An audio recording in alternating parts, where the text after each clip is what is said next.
Hey Raelynn, I wanted to do a quick video to show how we feed Raelynn.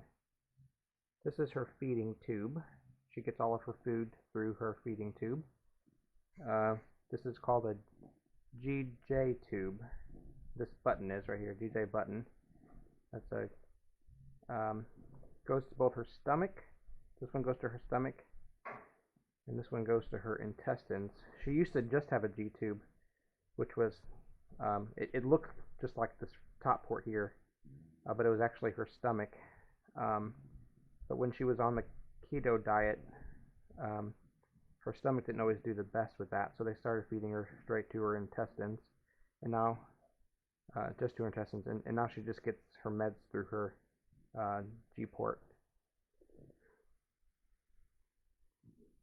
and that goes to her stomach.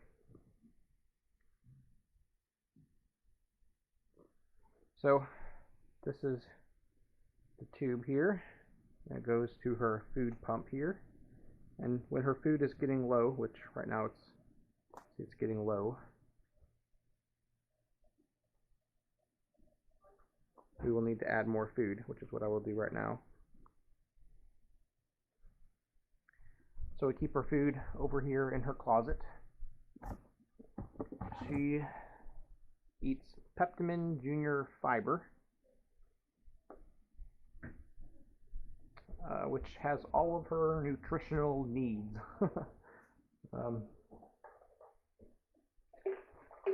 She doesn't eat anything by mouth because of her gag reflex, and it's been that way since she was about 19 months old.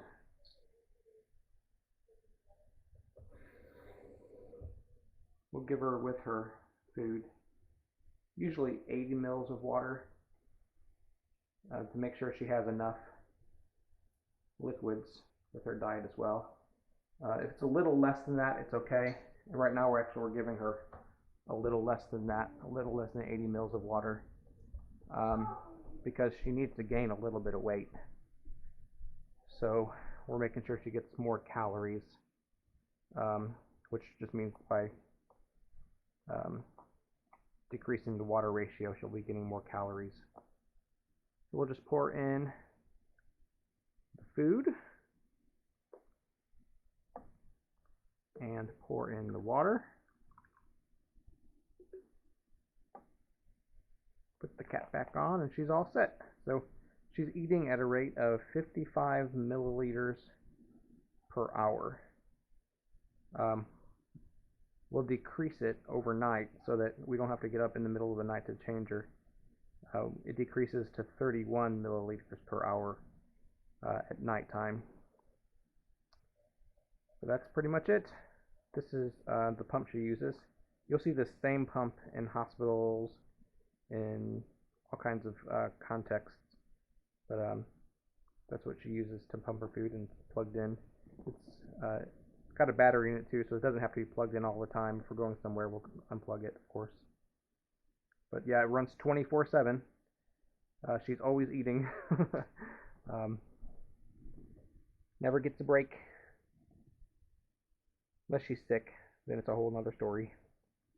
But she's been doing pretty good lately. So, alright, that's it.